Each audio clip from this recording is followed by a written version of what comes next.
SharkNation, welcome to another episode of the SharkPod. We've got Mark Baker out there in Glenageary. I'm also your host, Luke Curry. I forgot to introduce myself. It's Monday morning. It's when Ireland kind of reopens. So we're able to eat outside, drink outside, all that good stuff.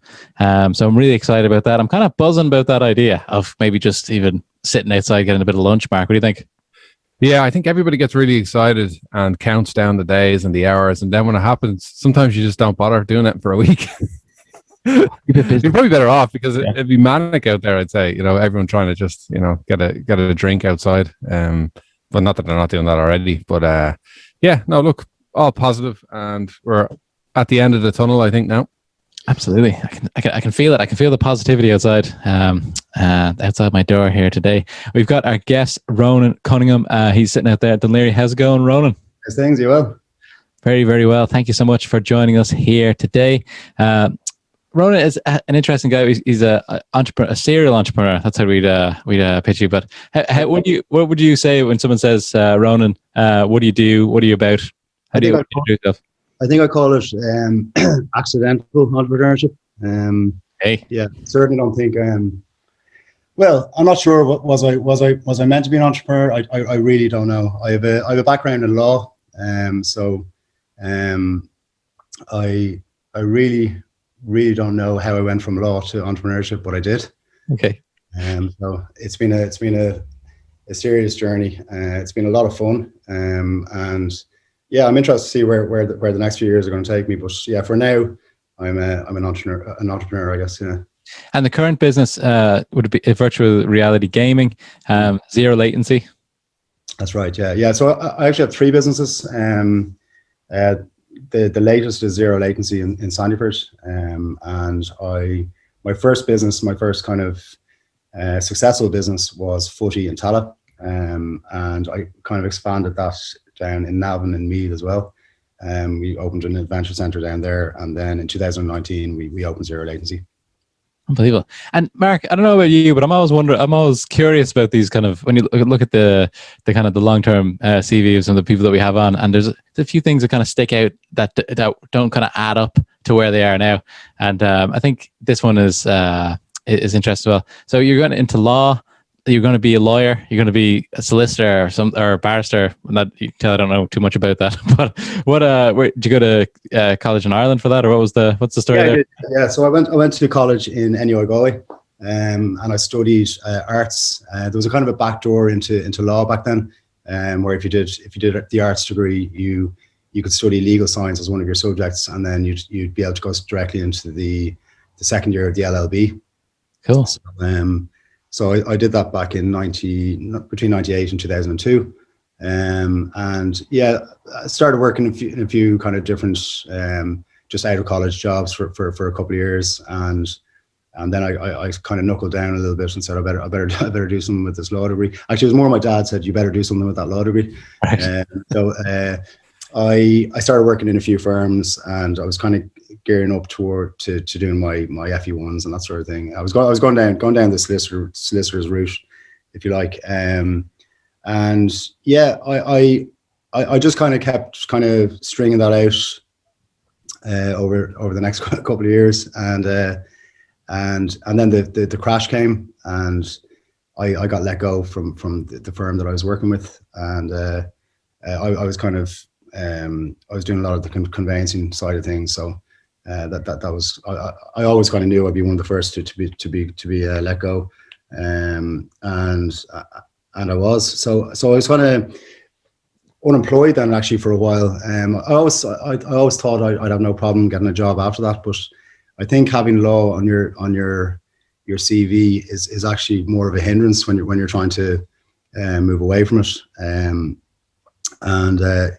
Like you go to your job interviews, and everything's going well, and then they ask you the kind of law questions. So why have you left law, or what's your future plans? Yeah. And then you don't get the phone call. You don't get the phone call a couple of days later. So I soon kind of realized that I needed to do something kind of more dramatic than just rocking up for job interviews and hoping I get something. So I decided I'd upskill, and I went back to college in 2012, and I studied a course in entrepreneurship in UCD.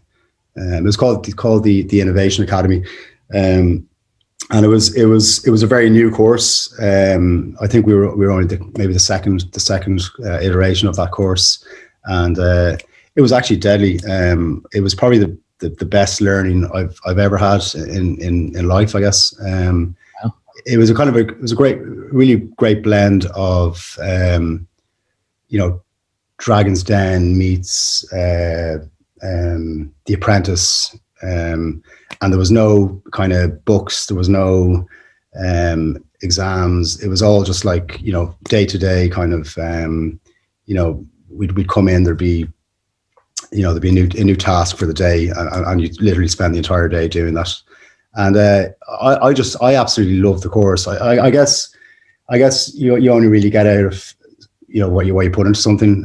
But I took it kind of head on. I was like, look, if I'm gonna upskill, I want to come out of this with something, something tangible and something I can really kind of take forward, and that's subsequently what happened, Is that course still around? Is that still there? It is actually, yeah. It's still going really, really strong. And they've it was the Innovation Academy. It was actually out of Newman House on Stevens Green. So the original UCD. So that's where we did the course, and then obviously there was a bit of stuff on campus as well, out in Belfield.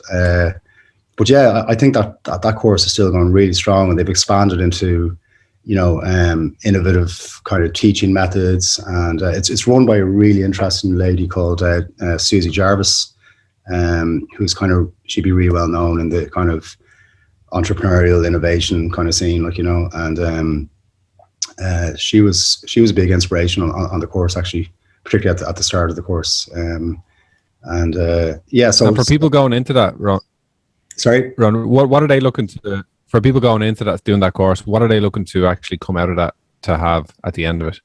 It's a good question, because I didn't know what I really wanted at the end of the course either. I just I felt like there was always a little bit of entrepreneurial spirit in me growing up, particularly when I was younger. I think college and working in legal firms probably knocked a good bit of that out of me. But when I saw that course, I was like, look, maybe I'm good at something here, so I'll give it a go. And I went into that thinking, look, I'd love to come out of this with a new skill set and some new skills. That would be a great result. But what did I want to do after the course? I had no idea. It was one of these, and I don't think. I think when I did that course as well, I think maybe at the start, that was kind of the narrative as well. It's like, look, we don't know what you want from this course. We don't know what you're going to have at the end of it, but this is what we're going to do, and it's up to you to just get stuck in, And as I said, that's what I did. It's interesting, Mark. So, like the innovation, it's you would imagine that would be taught in most courses as a one of the kind of big areas, because I don't want to quote Tony Robbins every episode, Mark, but what he always says is that it's business is only innovation and marketing. So do something different and then tell people about it. That's kind of it. So I've been trying to work with some of my partners on that as well to come up with that. Like you can do anything that you want. Do you know what I mean? Sometimes when we're thinking about business problems, or we're thinking about people going out starting their own business out of businesses they're already in, they can change things completely if they want, and people don't really kind of grasp that so much. But it's interesting as well. And with the UCD offering there, I'd imagine there was probably people that were like engineers and stuff that you'd meet in there, or was it mostly kind of business people, or was it a bit of a mix? No, it was a broad range of I mean, there was teachers, there was engineers, architects, so kind of high professionals to kind of people that were just out of college and really just had no idea what they wanted to do. and likewise, a great mix of men and women, and from the ages of mid 20s to, I would have said, early 60s, early to mid 60s. So, and I think that really added to the course, because you were getting such a blend of people's experiences and knowledge, and that's what made the course interesting. And it's so interesting, Mark, as well, when Ronan talks about that crash as well, where like the two Ronan, we speak to a lot of people on the podcast, and that kind of area of time really is an inflection point for anyone that's around our age. Absolutely. Yeah. It has such a big impact on people. A lot of people I speak to change it's an opportunity for them to change career completely, like in this case. And what you said there kind of resonated with me as well, that the kind of college experience, the kind of competing in college and then going into like a big company. For me, it was an investment bank. It kind of knocked me out of the kind of entrepreneurial mindset or sales mindset. Even, it was very much just kind of like competing with the people around me. And afterwards, it took something away. It took a little while to get that back after that didn't work out, and to kind of reset. I had to go off to the Amazon, Mark. You remember you were calling me and everything, But was that not Matthew McConaughey? very similar story that he had, but a different physiques for sure. Ronan, just to go back, you mentioned that you weren't, you're an accidental entrepreneur, but then you also mentioned that you did feel when you were younger that there was a sense of entrepreneur in you. Yeah. Do you ever think it would have been really beneficial to almost have done that course or be exposed to that kind of mindset early on in your career, and would have saved you going into law? Or did you appreciate, and did you get anything from law, Don't get me wrong. Law was I really enjoyed studying law, and I think it's actually a really good background to have going into business. But yeah, look, I think the problem probably starts in school. It's just all this kind of rote learning that we go through for 12 years, I guess, and there's certainly, when I went to school, there was nothing. Nothing designed on the curriculum to really bring out creativity and entrepreneurship in young kids. Like, having said that, then you look at things like Coder Dojo and you're like, that's deadly, but that isn't part of our education system. That's something separate, so I don't know, like, when I say I felt like I probably had a little bit of entrepreneurship in me. Like, I mean, I used to get my parents' lawnmower and go around and cut people's grass, and I used to try and sell crab apples to door to door, and so like that kind of entrepreneurship as a really young kid, but I still maintain, when you go through the system as it is, you do the Leaving Cert, you go to college, you get a degree, you start working, and that's the system that we're meant to go through, and I did all that, and that's why I think I'm an accidental entrepreneur rather than an out and out entrepreneur, because most people, 99% of people that do that will continue in that vein, and until retirement. I think we've got. I think you can learn from that. Sorry, Luke, on. I was going to say, Mark, I think it's in Ireland, we have a very kind of strict laneways, it seems, and I lived in Canada for a little while, Ronan, and it seemed like they didn't have as strict. I worked in the Nordics as well for a while as well, and those two kind of cultures, they have this thing about like, everything's going to be okay. I'll leave college, I'll do something. That didn't work out. Let's do something else. It's not like, oh my God, I missed the milk round. What am I going to do? It's not a.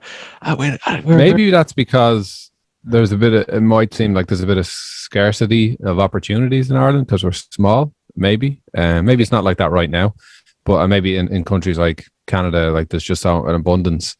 You'll figure it out, Maybe that's it. I don't know. Yeah. It was really interesting the way you could walk. So in Canada, Ronan was in Vancouver, and it seemed like people got fired all the time, and it didn't matter. No, in Ireland, if you get fired, it's kind of like you have to make a comeback. You better have a narrative, around what happened, because in Canada you get fired, and then you just go, like, the next day you could be in the job at the same level, a different company.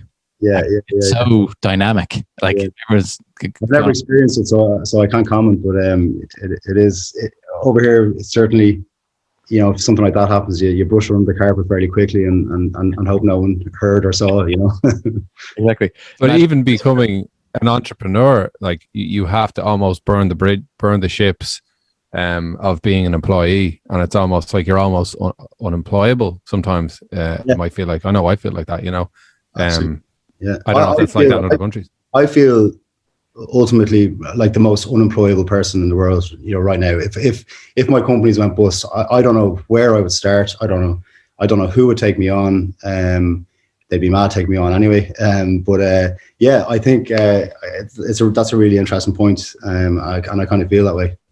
But it kind of spurs you on though as well. So that it makes you become better. It does, yeah, and that's what spurs you on to make sure that your businesses don't go belly up, and that you're working hard every day to maintain them.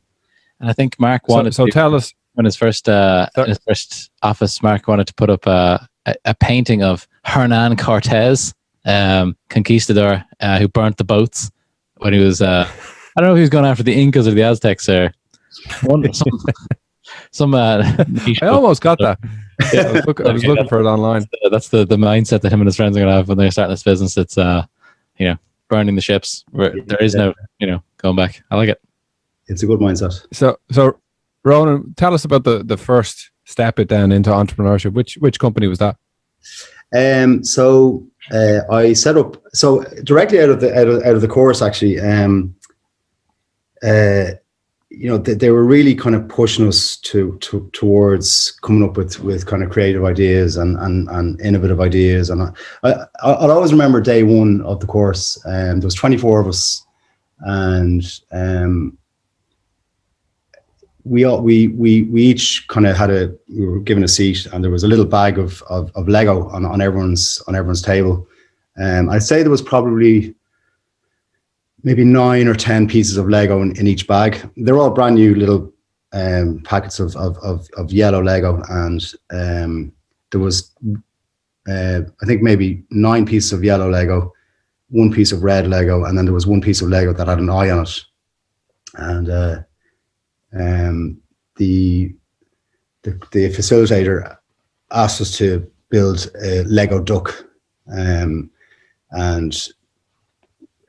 I just thought it was amazing that with 10 pieces of Lego and 24 people in the table in the class, not one person built the same yellow duck. I just thought it was. It's just very interesting how everyone's mind works differently. But to answer your question. Throughout the course, they were kind of pushing us to come up with business ideas, and we're always kind of. Okay, Ronan has left the building. Was that me or who? Was that me? Was it? I think. I don't know what happened there. You just went black. Sorry, I have no. Does that affect the recording? No, we cut it out. It's fine. Yeah, we're gonna. Like, after the first couple of months, we invested in a roadcaster because to make everyone's life easier. So it's very easy for us to nip that one out. But you were saying, so we'll just go into. You're saying that what was the first, first idea or? Yeah, so they were pushing us hard to come up with business ideas on a kind of a day-to-day basis. Another day we came in. There was a fiver in an envelope, and we were put into groups of 4. And we had to turn the fiver into as much money as possible, and again, some groups went out and they sold hugs on the street, things like this, and I ended up coming back with like €90 at the end of the day. We went down and bought sliced pan and little plastic Ziploc bags, and we went across the road to Stephen's Green and we sold bread to families who wanted to feed the ducks, and like we made like 40 quid. We turned 5 quid into 40 quid. It kind of came to the crunch then just after Christmas time, and they were like, look, we're gonna take on 6 big projects. So present your pitch, and if it's good enough, your class will vote whether they want to take it on or not. And I had seen foot golf. I'd seen a clip going around Facebook back probably around 2010. And like most people, I kind of thought it was some sort of a joke, these lads kicking footballs on a golf course into bigger holes in the ground. And I kind of looked into it a little bit more, and I realized that this was actually a thing in Holland. And it was more designed around ex-professional footballers. So when pros finished, their careers, they kind of moved on to this thing called foot golf. And you had players like Pierre Van Hooijdonk and Dennis Bergkamp and other really kind of well-known kind of football players playing foot golf. And I was kind of looking into it more, and I was like, this is just weird. Like it's just weird to create this sport for ex-pros when this could be a massive thing. This could be like, a day-to-day kind of casual. This could be a new game for people to play, like, And anyway, I looked into it a bit more, and I pitched it after Christmas to the class, and basically they liked the idea. They thought it was cool. By the way, I have to say at this stage, I didn't go into this thinking, oh, this is a business idea. This is something I'm going to run with. This is more like a project. This is how you bring a business idea from concept to fruition, and all the pitfalls in between. And I was only ever approaching it from that angle. And I got a really good kind of group. So I was given kind of 5 other people to work with on the project, or sorry, 4 other people. And we just worked kind of on a week-to-week basis and figuring out how we would get this business up and running. And the more the project went on, the more I realized that there was definitely something more to it. There was something deeper. There was really great potential with the idea, and also I had all these kind of really interesting, innovative people around me, kind of going, "This is deadly!" Like, let's see how far we can bring this. Like, for me, the biggest obstacle to getting that business up and running was obviously getting a golf course, or even a huge, parcel of land somewhere that you could. That's what I was going to say, because in Ireland, land is so, people are weird about land as well. Like, to say you're going to need a lot of it, I would imagine. Yeah, exactly. Yeah. And that's the thing. I always believe there's a certain amount of luck involved in business, and right at that time, it was just after the crash. It was 3 years into the crash. Golf courses were closing. They were in trouble. They were financially hit. People weren't playing golf. They were putting their golf memberships on the back burner while the economy sorted itself out. And I got in touch with the GUI, the Golf Union of Ireland. I asked them for a list of recently closed golf courses, and honestly, the list I got back was incredible. Like, but obviously at the time I was looking for somewhere in Dublin, so I think there was only 2 options at the time, and I managed to make contact then with the owner, who's now my landlord, of a golf course up close to Tala. And yeah, that's really how it was. When I managed to get a sit down meeting with that guy, that's when I realized this could definitely be a thing, and it was great because we'd all the other work done. We'd done all the logo, the website, we'd spoken to people on the streets, we'd done all the target marketing stuff. We'd kind of checked the concept to see if it was a runner, and it was, or that was certainly the feedback we were getting. So the last piece of the jigsaw really was to get a golf course, and then that finally happened. That small piece of the jigsaw, the actual golf course. yeah. But it's such an interesting thing as well, because I like golf is, for me, it's not something that I'd love to do.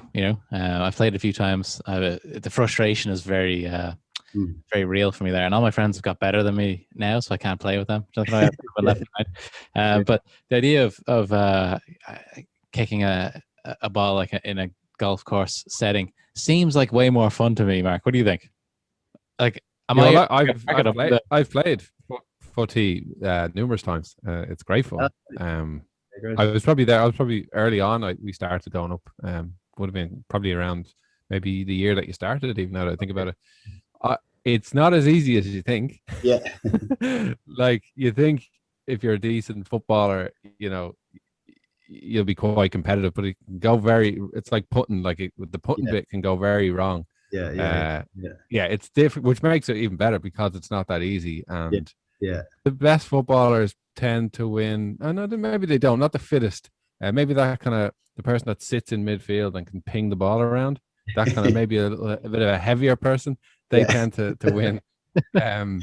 Bit more control of the ball, but not as fit. But yeah, it was I like golf, but again, I haven't got the time to put into it, so I'm not going to be a serious golfer. I played football all my life, so it's perfect, and that's probably most of the male population around our age would have played football and would have been half attempted golf, so it's a perfect combination. Yeah. And I think that's ultimately that's why FootTee has been so successful, because it's such an inclusive game. Like, realistically, all you really need to be able to do is kick a football. You don't need any gear. You don't need to have anything other than your football boots and a football. And everyone has that.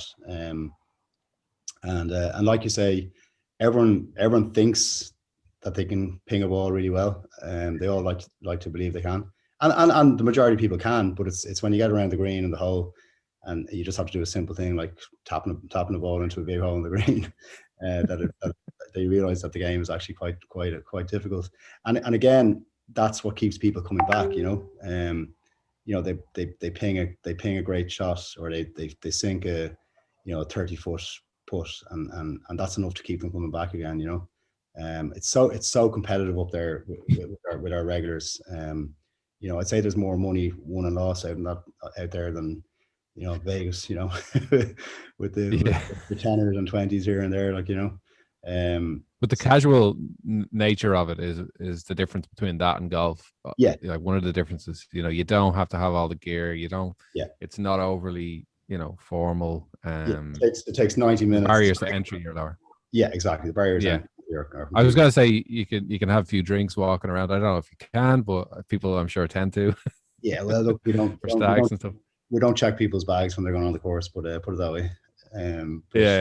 Look, it's good. It's good, clean fun. Really, that's what foot golf is all about. And yeah. So look, that was what I ultimately. That's what came out of the course that I did in the Innovation Academy. And that's what I. Obviously, I was still a complete novice as a businessman, entrepreneur, whatever those words mean, really. I still had a shitload to learn, and I made plenty of mistakes, but like, it's 8 years later, we're going stronger than ever. We just, last year, despite COVID, was our strongest year ever. Really? Yeah, it was. Yeah. Social distance pretty good for that that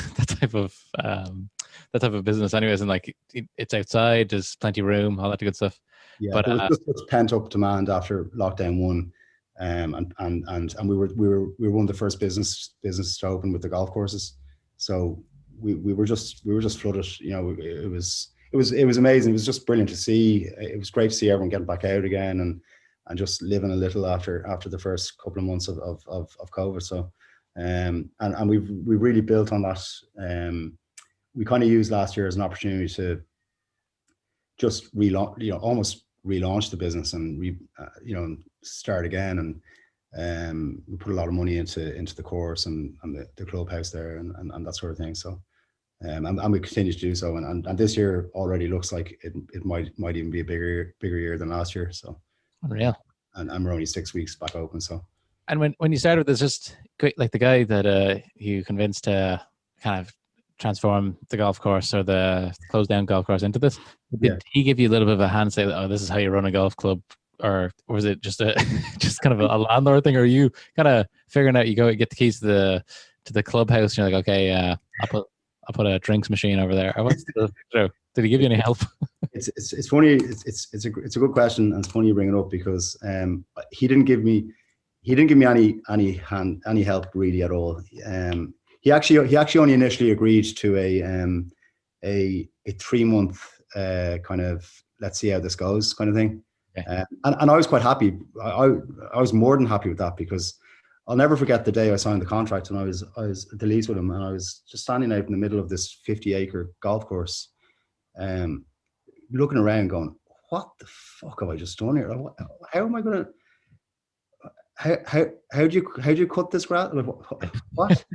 And I was just like, I really was nervous. I was like, I don't know how this is going to go at all. So if I was going to fail, I was going to fail fast, which was good, and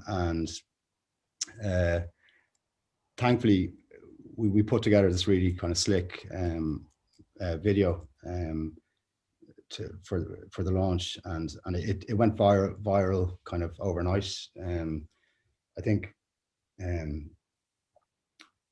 went to bed one night, it had maybe 300 or 400 views, and I woke up the next day and it has hit over 100,000 views. Wow. And I had emails from like all these American news channels wanting to do interviews, and some crazy guy in Ireland had invented this new game, and I was kind of, well, I didn't really invent it, I just kind of opened my own version of it, and yeah, it was mental, it was crazy. And then publications like Joe and even RTE and Entertainment and all these kind of guys in Ireland, they kind of jumped on it then. And before we'd even opened the doors, we were kind of booked out for the first kind of 2 months. It was crazy. It was mental how the whole thing just kind of unfolded in the end. Brilliant. And you mentioned somebody said that you almost created a sport. Is that something you thought of? Can you actually create and copyright a sport? Is that something you thought about, or was it already done? Or you can create a game, yeah, but you can't own the rights to it. It's actually in patents and copyright law. It's in black and white. You can't own the rights to a game.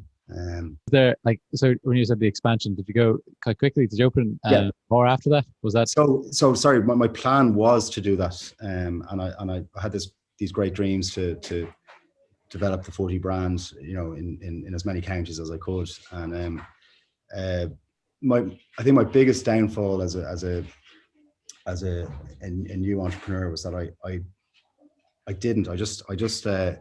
I found myself just becoming stagnant really, really quickly.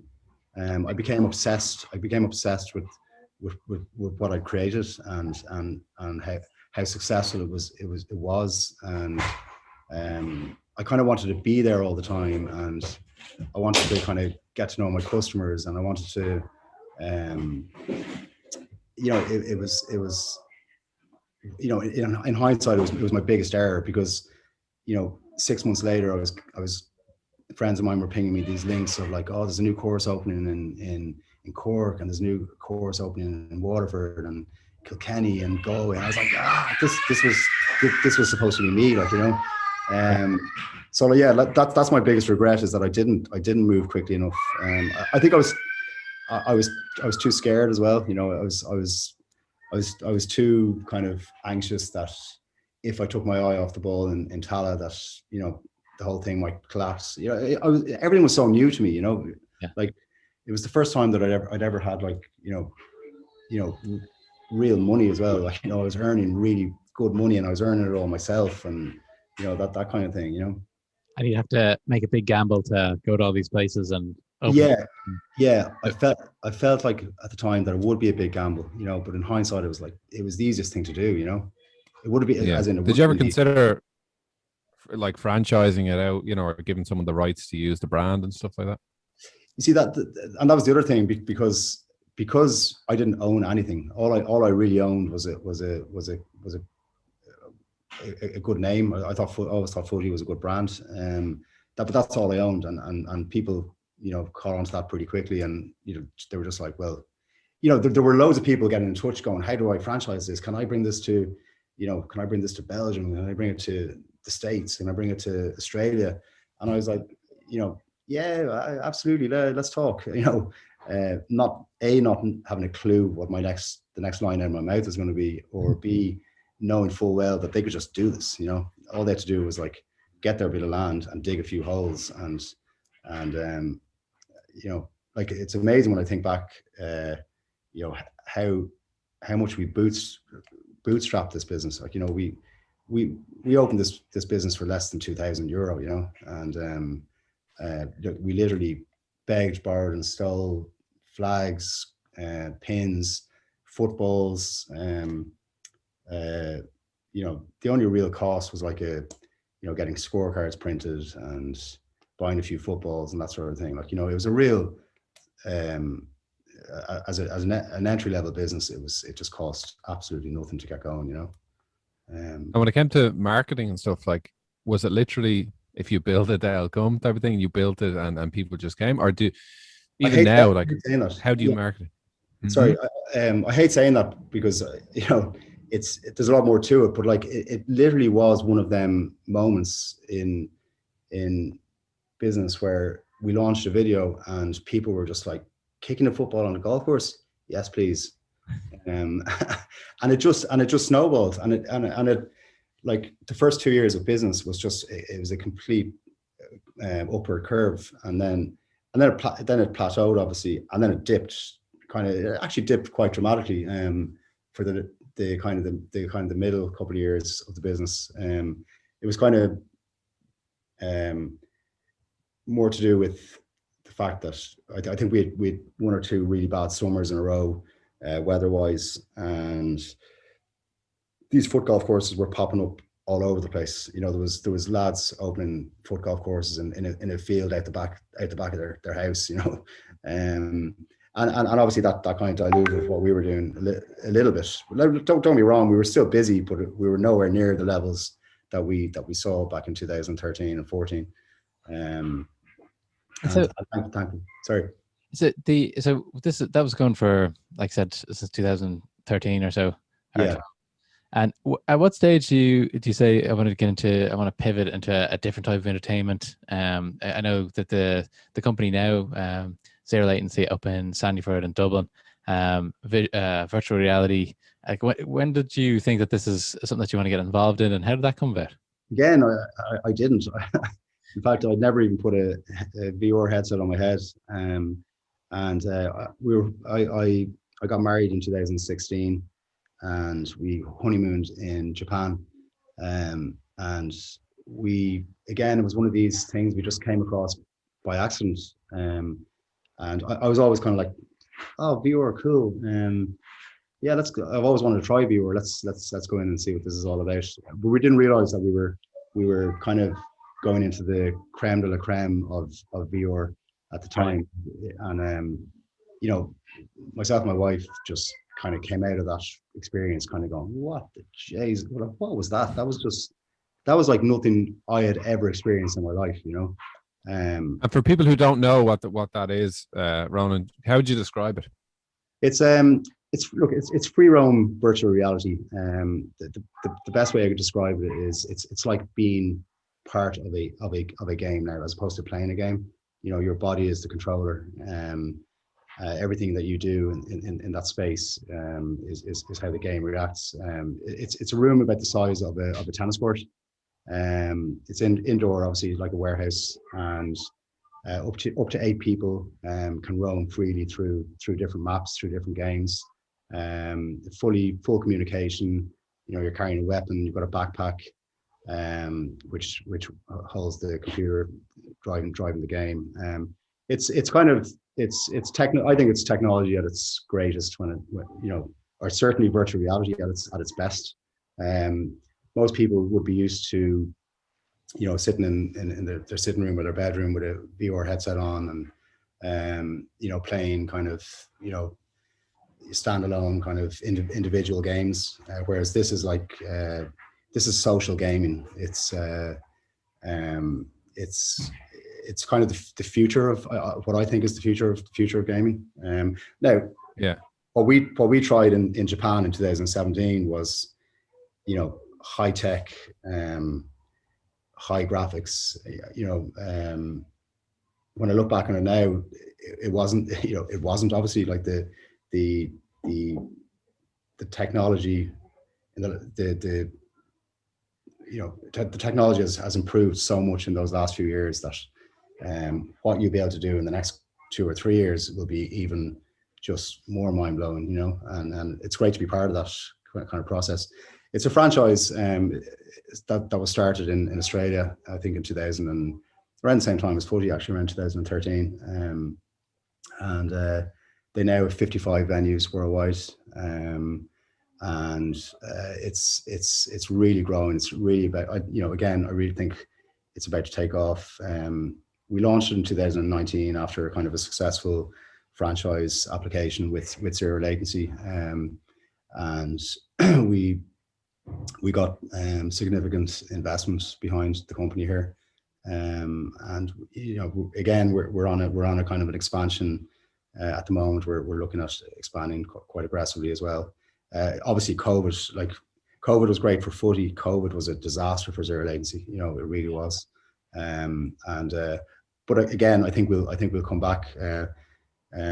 Christmas 2019, it was our first, you know, that was our first full year of we launched in March 2019. By Christmas, we were fully booked out every day, and we were really riding the crest of a wave, and then COVID obviously hit, which was, you know, unfortunate for every business. But I really feel like this time around, this year, we really have to kind of relaunch the brand, relaunch the business, because I think we've lost all that momentum that we built up back then. But there's such pent up. I still think it's for doing things. Though, sorry, like, I was just saying, like, people want to do. We haven't, like, me and my wife went to a hotel the other night for the first time, and you know, it was since, I don't know, whenever. And I was just like, it's amazing to do something, like, you know, I can't wait to. That's not just kind of just Netflix or whatever. So this is, I think, like, there could be another wave coming for any type of outlet for people to go do something, like sit socially, or they can go with their friends, or they can go with their family to do something together that isn't in the house. I think this is the time to. Apparently, I don't know how true this is, but a friend of mine told me that there was after the Spanish flu, there was a huge drive towards experiences and, you know, socializing and leisure, you know, and that sort of thing. Now, I know it was 100 years ago, but apparently it was, you know, it went on for 10 years afterwards, like, you know. So I'm hoping that's true, and that you know, that we're part of that in the leisure industry, you know. It's such an interesting space. Yeah, I think the area of virtual reality is one of probably the main things that I'm looking at the moment when it comes to businesses and the future. Like, I have two young gamers in my house. So my girls are 9 and 7 yesterday. So they're big into Minecraft, big into Roblox, all these things. Like, and so are all their friends. They're very PC literate. They're, you know, they're to be honest, their reading and writing has actually come on leaps and bounds. They're really good from computer games. So as much as people used to say, you know, oh, it's mush and make your brain mush, it doesn't. They learn so much from it, right? So Yeah. if you ask them, hey, Mark, come on. what? You were playing Grand Theft Auto. They're playing like they're building stuff. And Yeah. But if you were to ask them, and I have, if you could buy anything in the world, what would it be? They say an Oculus Rift, a virtual reality headset. Really, That is the pinnacle of what they want. wow. You know, but whereas I don't want to have them sitting in, like, they play Gaelic, they play sports and stuff. I don't want to have them sitting in their bedroom with the headset on all day. Yeah. I just think that's going to be a part of life. And I don't know who's at the forefront of that. Who's the canary down the mine? Who would you look at? Probably Japan, maybe. And they're obsessed with Japan as well. Yeah. So I just think this is the next thing. And I don't know what it's going to evolve into, and I don't know how common it's going to be. Like, what's your thoughts around the future of VR for households? I think VR has had, many false starts, down through for the past number of decades almost, and I think finally the likes of Oculus has kind of cracked the consumer model. But again, I still don't think there's enough, consumer demand for having VR headsets in the home. There's still something quite isolating about VR, and when you if you're just playing normal games, there's a huge social element to that. And I think what we're doing in Sandyford is combining the two of those things, the social element with the high tech, and obviously the VR. Like, who's at the forefront? I think Facebook definitely. I think their purchase of Oculus was huge. And you can kind of see where they're going with it. They're trying to create a closed shop of, games, creating games and selling them only through Oculus. And just from kind of stuff that I'm reading and learning, the next big thing is social VR from your home, so that you're connected to, obviously 5G is going to improve everything. And I think it's going to have a big impact on VR and the potential to be playing games from your home, with all your mates in the same way that they're doing it on normal consoles at the moment. So, but for now, I think when I think back to what we played in Japan, it was kind of clunky. It was heavy. The graphics were poor, and then I look at, even though at the time I thought it was the most amazing thing I'd ever done, and then roll on 4 years later, and Zero Latency they've already launched their Gen 2, which is way more kind of light and streamlined, and they've gone from outside in tracking to inside out tracking, which means there's no need for cameras on it. So in Sandyford we have this grid of 64 cameras which pick up your position in the game, and ping that information back to the servers. Whereas with Gen 2 now, it's all inside out tracking, so everything is contained in your headset, and it's picking up kind of points on the walls or different images on the ground. So when you think where the technology has come in the last 4 years alone, only on something as exclusive as Zero Latency, I can't wait to see what Gen 3 is going to be. I think Gen 3 won't even have a backpack. I think it'll just be a headset and a weapon. There'll be no computers. The computer will be in the headset, and all the while the download speeds are getting better. The graphics are getting far closer to console graphics, at least. I don't think they'll never be console graphics, but it is what it is right now, and for me it's deadly. I think the technology that Zero Latency have created is brilliant.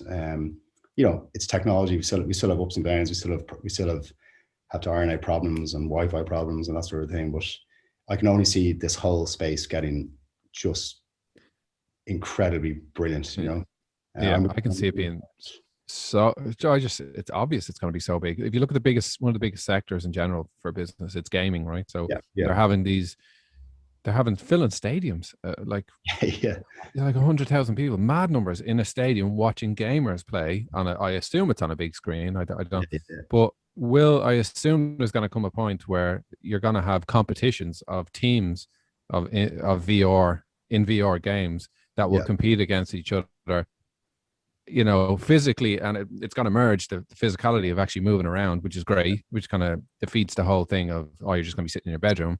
But in this world that is way better than a football pitch, no offense to FootTee, but like, it's going to be this world. So it's mind blowing what they can actually achieve. And I think people are going to follow teams of VR. I don't know what they're going to be called, but I think that's where it's going. Zero Latency, they launched their first player v player game last year, and it's a really good kind of competitive game. But what they did this year was they were able to pit. So they're an Australian company. I think they've got maybe 4 or 5 venues in Australia, but they actually pitted Brisbane versus Melbourne. So you had 4 people in a room in Brisbane playing against 4 people in a room in Melbourne. And seeing and playing the exact same game. And I think that's, incredible to think that they're already able to do that, and how much better that's going to be in a couple of years, Wow. Yeah. Like when we were in the Oshawa Centre in Toronto, so it was called. Yeah. Shout out to Oshawa. Yeah.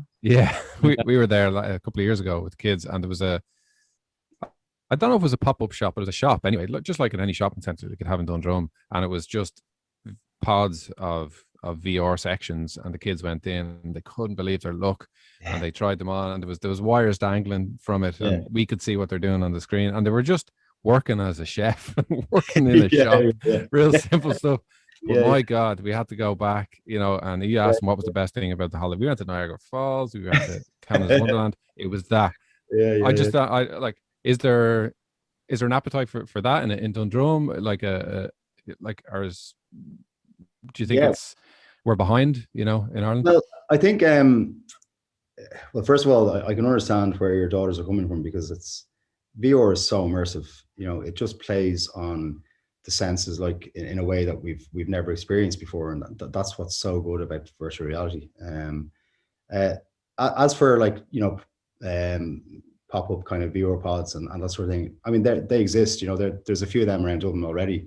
You can go and you can do VR escape rooms. You can go to a VR arcade, and just go in and play different games, and that's great, and that's brilliant for people that can't afford VR at the moment, because I mean, let's face it, it's expensive. If you want to run a HTC Vive, you need a kick-ass computer to do that, and likewise Oculus, while they're bringing the prices down considerably for consumer, and a far superior product in my opinion, it's still expensive. It's still a real 18th birthday party gift kind of thing expense, and then on top of that, then now you have to buy all the games, and so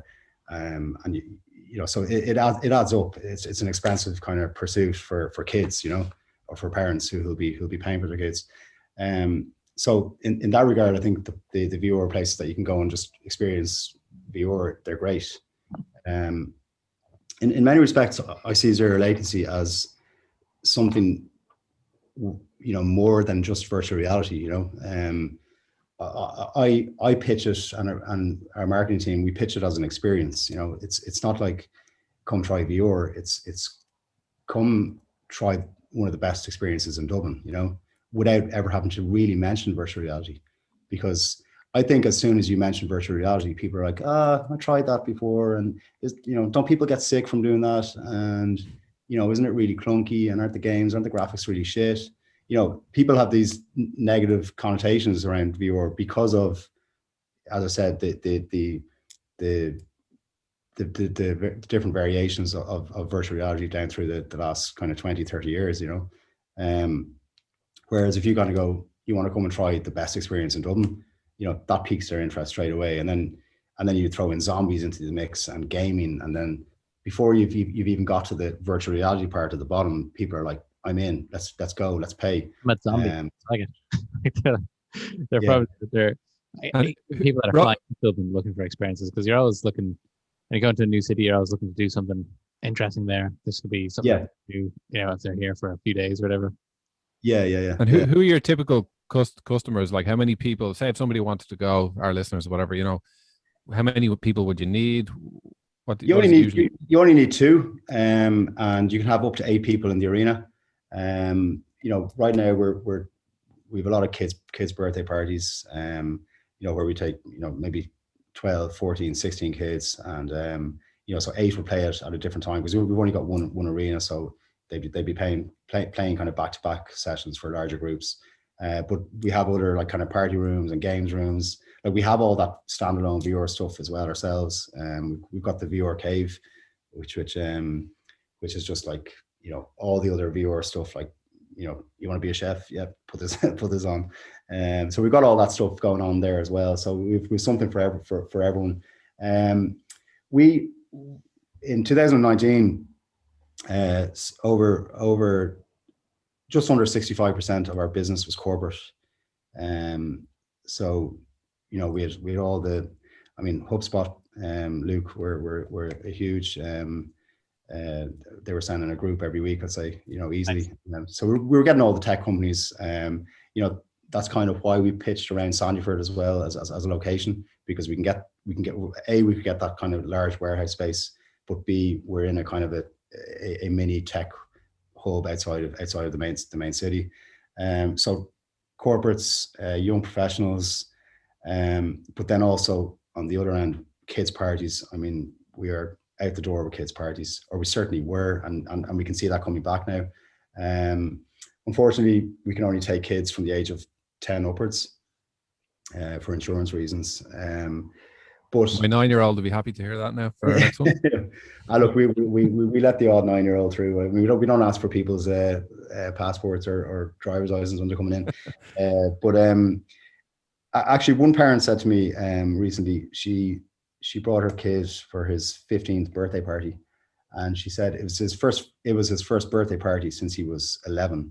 And she said, what you guys have created here is like a birthday party for teenagers, like something that's really, really cool. And yet, they haven't wanted, she was like, my son hasn't wanted to have a party for the last 3 years because it's not cool to have a birthday party anymore.